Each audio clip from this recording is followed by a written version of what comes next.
Have you ever thought of how our country will end up in a few years, given the many challenges facing this generation? Many things are affecting our world and could soon put us at risk. A recent issue that is happening now is mass deportation. People are really frightened. Currently, the majority of deportations are targeting the Latino community, especially those who have been living in the US for years, contributing to the economy and society. As stated by a report from the White House under President Obama, immigrants have impacted America in many positive ways. Many Latinos work in farming, cleaning, maintenance, construction, and food-related occupations, all of which contribute to our society and economy. During Trump's presidential campaign, he labels Mexicans as drug dealers, criminals, and rapists.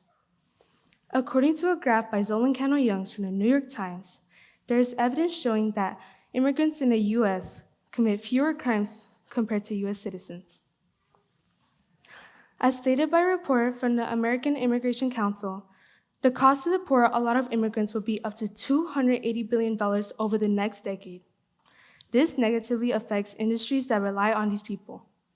Mass deportation is an important issue that can harm our future and economic system. Latinos take care of us, and we have to look out for them as well. They provide the labor for our food, housing, and healthcare.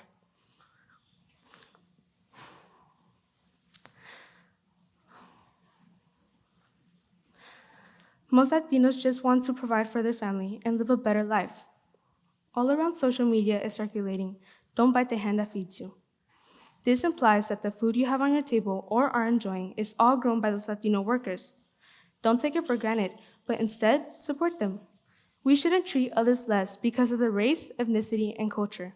It happens too often, and that's not what the US originally stood for. Without them, a huge part of America would be incomplete, and we wouldn't have the same quality of life. My childhood years, I grew up in City Heights, San Diego, around the Latino community, Mi Raza, where I would see paleteros, eloteros, which are ice cream vendors and street corn vendors, and have the best satisfactions for your cravings, and all types of street vendors. And if you were there, you'd probably see me chasing the paletero faster than running a mile for PE. Whenever I heard them ringing the bells, I would pull my dad by the arm as if I was playing tug of war. I would get so happy, and I would yell, "Paletero!" to call the ice cream man over.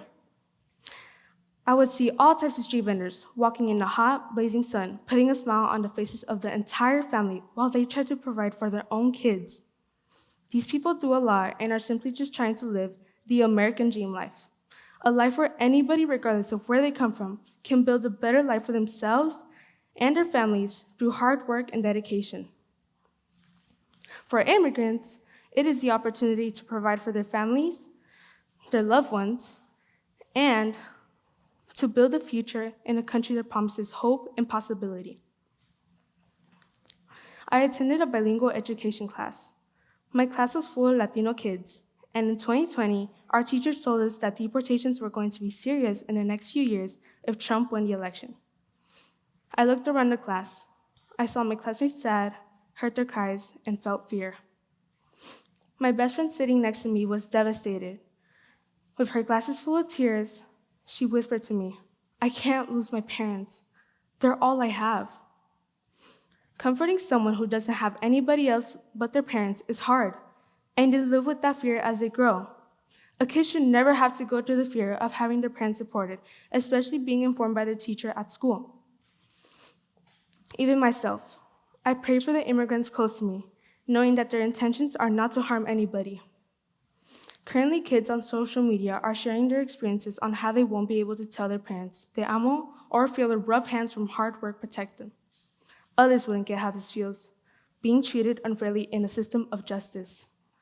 Our voices deserve to be heard as well. We deserve to have our hardworking parents here who only dreamed of living a better life and of creating a future for us kids, the first generation that hopes to graduate proudly with the love of their family. We are a nation of immigrants.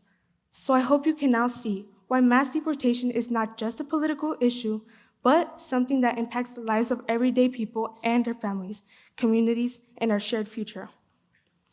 I want to challenge you. Level up your compassion by getting involved with efforts to modify the mass deportation. Thank you.